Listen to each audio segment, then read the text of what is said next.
नमस्ते, मेरा नाम महर है और मैं आज ये वीडियो अपना एक्सपीरियंस कोरोना वायरस के साथ बताने के लिए बना रही हूँ। पहले मैं बात करना चाहूँगी कि मेरे सिम्टम्स कैसे रहे एंड मुझे कोरोना वायरस हुआ कैसे। आप शायद जान के काफ़ी सरप्राइज होंगे कि मुझे ये वायरस घर पे बैठे बैठे हुआ है and without any interaction with any outsider हुआ है। मैं किसी पे बिल्कुल नाम नहीं डालना चाहती क्योंकि मुझे पर्सनली पता था कि ये वायरस आज नहीं तो कल कहीं ना कहीं से मुझे इफ़ेक्ट ज़रूर करेगा, जिस हिसाब से चीज़ें चल रही है। तो ये वायरस मुझे अपने ही एक वर्कर से जो हमारे बिल्डिंग में काम करते हैं उन वर्कर के थ्रू आया। उनको सारे सिम्टम्स हुए बट वो बिल्कुल ठीक थे 5 दिन में। उसके बाद एक चेन ऑफ रिएक्शन शुरू हुई एंड आज I tested positive for the virus. पर मैं बिल्कुल भी किसी के ऊपर ये नाम नहीं डालूंगी कि किसी के कारण मुझे हुआ या उन्होंने कुछ किया, बिकॉज ये एक सच्चाई है कि ये वायरस कहीं से भी आ सकता है, किसी को भी हो सकता है। एंड किसी पे नाम डालना, किसी डॉक्टर पे नाम डालना, किसी काम करने वाले पे नाम डालना is not the right thing to do. इससे करके कुछ नहीं होने वाला। सिम्टम्स की बात करें तो जो पहला सिम्टम मेरे हिसाब से जो था, जो नॉन फीवर रिलेटेड था, मेरे मुंह में 25 मई को एक बहुत कड़वा टेस्ट आया, एक बहुत ही मेटालिक बिटर टेस्ट आया। जिस दिन मैंने अपनी मदर को उसी दिन इन्फॉर्म कर दिया था कि मेरे मुंह में एक बहुत बिटर टेस्ट है एंड मुझे कुछ ठीक नहीं लग रहा। मैंने उस दिन अपनी सारी घर की कॉमन रिस्पॉन्सिबिलिटीज़ गिव अप कर दी। मैं खाना नहीं बना रही थी किचन में, मैंने अपने यूटेंसिल्स अलग कर दिए एंड मैं किसी को पैनिक नहीं कराना चाहती थी, इसलिए मैंने ये चीज़ काफ़ी अपने एंड से सीक्रेटिवली करी ताकि मैं अपने तरफ से सबसे दूरी मेंटेन कर सकूं। मैंने मास्क पहना, किचन में कोई मेरे कमरे में आ रहा था मैं मास्क पहन रही थी ये बोल के कि हमारी बिल्डिंग में किसी को ऐसा हुआ, तो इसलिए मैं अपने तरफ से प्रिकॉशन ले रही थी। 29 मई की सुबह जब मैं उठी तो मुझे हल्का फीवरिश फील हुआ और बॉडी गर्म फील हुई। बहुत मेरी टांगों में दर्द हो रही थी और बहुत बैक में दर्द हो रही थी। मुझे लगा शायद कि मैंने एक्सरसाइज ज़्यादा कर ली है पिछले दिन या वॉक ज़्यादा कर ली है, तो मे बी इसलिए वो दर्द हो रही है। लेकिन वो दर्द उठने के 2-3 घंटे के बाद भी थी काफ़ी ज़्यादा, और वो टेम्परेचर मुझे महसूस हो रहा था कि मेरी बॉडी और भी ज़्यादा गर्म हो रही है। दूसरे दिन ये जब मेरे पास थर्मामीटर आया, सेम सिम्टम्स थे एग्जैक्टली। अभी भी मुझे फीवर था और वो फीवर थर्मामीटर के हिसाब से 101 पे था जब मैंने सुबह देखा, और मेरी बॉडी में बहुत दर्द थी। मेरा दिमाग पूरी तरीके से घुमा हुआ था, अगर मैं इन शब्दों में बोलूँ, क्योंकि अगर मैं सीधा देख रही थी तो मुझे लग रहा है मेरा दिमाग इस तरफ देख रहा था। मैं ये सिम्टम्स समझा नहीं सकती, और वो दिमाग पूरी तरीके से घुमा हुआ था। अगर आप मुझे कुछ बोल रहे थे तो मैं उस चीज़ को रजिस्टर नहीं कर पा रही थी उस टाइम पे बिल्कुल भी। फिर डॉक्टर ने मुझे बोला कि आपको टेस्ट कराने की जरूरत नहीं है, सिंस आपको कफ नहीं है, ब्रीदिंग इशू नहीं है, नोज नहीं बह रहा और ऐसा कोई लाइक प्रोमिनेंट नहीं है। तो मैंने उस टाइम पे अग्री किया उनसे एंड उन्होंने मेरे को नॉर्मल पैरासीटामॉल और अजिथ्रोमाइसिन 500 mg लेने को बोली। डे 3 जब मैं उठी सिम्टम्स एग्जैक्टली सेम थे, बुखार 102 था एंड मुझ में इतनी भी हिम्मत नहीं थी कि मैं बाथरूम तक जा सकूं। मेरे को हल्की हल्की सांस चढ़नी महसूस हुई उस दिन और हल्की सी खांसी चालू हो गई एंड बॉडी पेन अभी भी था एंड मेरे को बिल्कुल भी साइकोलॉजिकली पता नहीं क्यों ऐसा लग रहा था कि मेरा दिमाग नहीं चल रहा बिल्कुल भी, और बहुत थकावट हो रही थी एंड मेरी एपेटाइट बिल्कुल ख़त्म हो चुकी थी और कुछ भी खाने को ऐसा लग रहा था कि मैं वॉमिट कर लूँगी। तो इस टाइम तक मैंने अपना वेट डे 1 पे भी लिया था, 58 kgs था एंड अभी डे 3 है वो 55 kgs हो चुका था। तो everything that was happening, every symptom that was happening was just making me feel कि हाँ ये कोरोना वायरस ही है।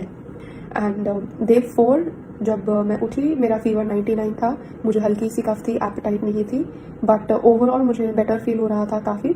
और थकावट नॉर्मल जो एक बुखार के रेजिडुअल सिम्टम्स होते हैं मैं कहूँगी, वो मुझे उस टाइम भी हो रहे थे। डे 5 मुझे काफ़ी बेटर फील हुआ। एपेटाइट अभी भी 0 थी बिल्कुल।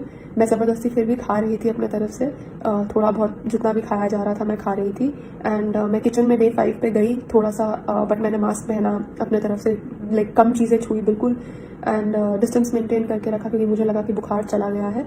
तो मैं थोड़ा सा अपना काम करने के लिए किचन में गई and day 5 I was perfectly feeling better, I thought I was recovering.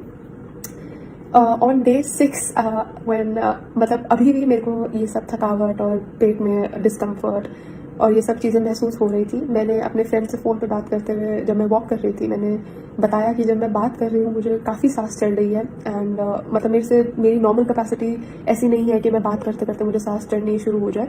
तो मेरे को हर 10-15 मिनट में फ़ोन रख के सांस लेनी पड़ रही थी।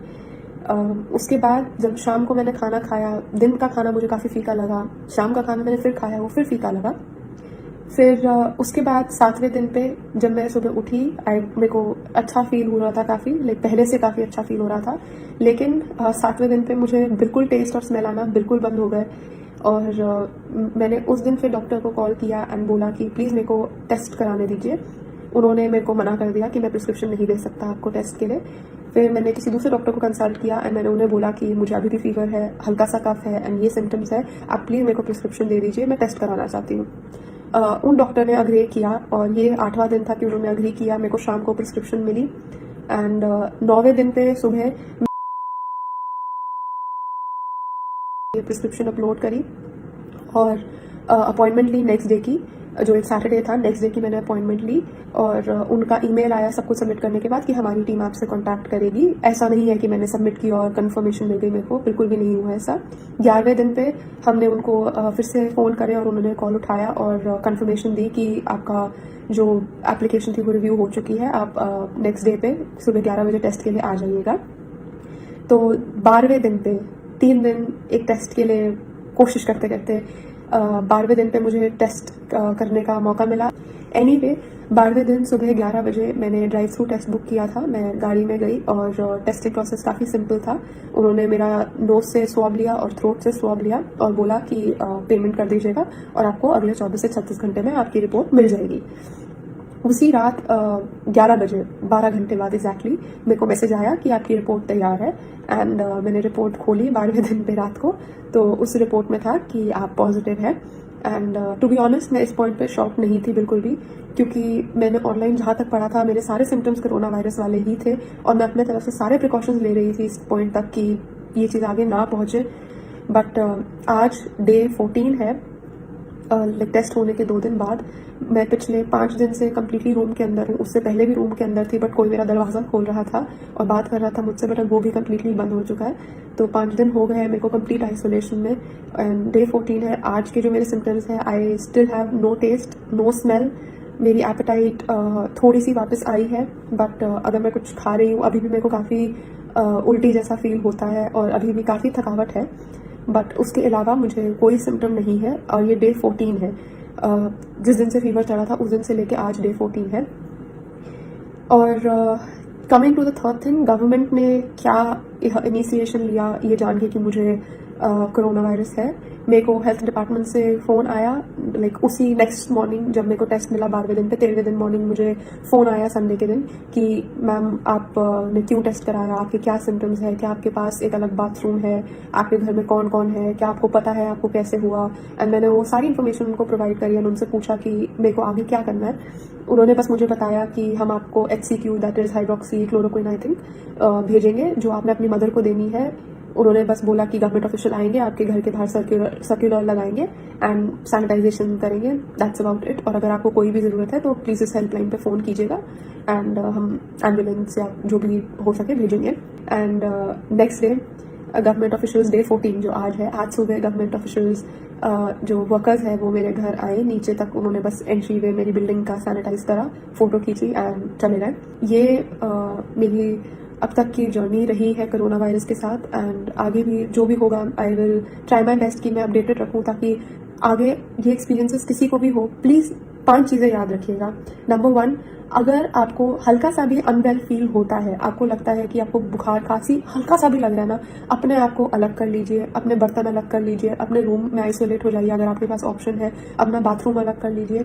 मतलब आप उसे कोरोना वायरस की तरह ही ट्रीट कीजिए। मुझे नहीं पता अब कि कितने लोगों की टेस्टिंग हो पाएगी और क्या सिचुएशन रहेगी अब जब केसेस बढ़ेंगे। तो प्लीज़ हल्की सी भी तबीयत खराब को आप कोरोना वायरस की तरह ट्रीट कीजिए और अपने आप को आइसोलेट कर लीजिए कम्प्लीटली। अगर आप यंग है, हेल्दी है तो चांसेस है कि आप रिकवर कर जाएंगे, अपना ध्यान रखेंगे ठीक से तो आप रिकवर कर जाएंगे। तो प्लीज़ अपने आप को आइसोलेट कीजिए। दूसरा, जो चीज़ें आप एक वायरल इन्फेक्शन में रेगुलरली अपना ध्यान रखने के लिए करते हैं वो कीजिए। पानी पीजिए, ठीक से खाना खाइए, अपने सप्लीमेंट्स लीजिए, vitamin B, vitamin C, zinc, vitamin जो आपके B कॉम्प्लेक्स है, जिंक है। और अगर आप अल्कोहल पीते हैं, अभी भी स्मोक कर रहे हैं, मैं आपसे हाथ जोड़ के रिक्वेस्ट करती हूँ, प्लीज़ आपका इम्यून सिस्टम काम नहीं कर पाएगा। प्लीज़ अल्कोहल मत पीजिए, स्मोक मत कीजिए। अगले 15-20 दिन बहुत क्रूशल है हम सबके लिए एंड हमको ये चीज़ नहीं आगे बढ़ानी। नंबर 3, अगर आपके घर में कोई भी हाई रिस्क ग्रुप पे है, प्लीज़ उनसे डिस्टेंस मेंटेन करके रखिए, उनसे दूर रहिए। ऐसे पागल मत फील कराइएगा किसी को, लेकिन अपने तरफ से हमें नहीं पता कि हमें वो वायरस है या नहीं, क्योंकि 15 दिन तक लग सकते हैं ये दिखाने के लिए कि आपको कोई भी सिम्टम है। तो प्लीज़ अपने फैमिली वालों से डिस्टेंस मेंटेन करके रखिए। चौथा, अपने तरफ से हाइजीन की सारी प्रिकॉशंस लीजिए। अपने बर्तन हो सके तो अलग ही रखिए अपने फैमिली में, ताकि क्रॉस कंटामिनेशन के चांसेस वैसे ही बहुत कम हो जाएंगे। और कोई भी ग्लास, खाना वगैरह शेयर मत कीजिए फिलहाल। एंड पांचवा, प्लीज़ अपना एटीट्यूड इस चीज़ के टूवर्ड्स ईजी गोइंग तो बिल्कुल भी ना रखिए, लेकिन पैनिक ना करें, अवेयरनेस क्रिएट करें। अगर आपको हॉस्पिटल जाने की ज़रूरत नहीं है, प्लीज़ अपने घर पे रहिए, कमरे में रहिए, अपने डॉक्टर से कंसल्ट कीजिए। आपको रेगुलर दवाइयाँ जो वो बोलेंगे प्लीज़ कंज्यूम कीजिए। एंड आप अपना ध्यान जितना रख सकते हैं रखिए। एंड आई होप कि आपको जो भी ये वीडियो देख रहा है, I hope you don't have to go through this, आपको इस चीज़ के थ्रू ना निकलना पड़े। लेकिन अगर आप निकल रहे हैं, प्लीज़ याद रखिए आप अकेले नहीं हैं।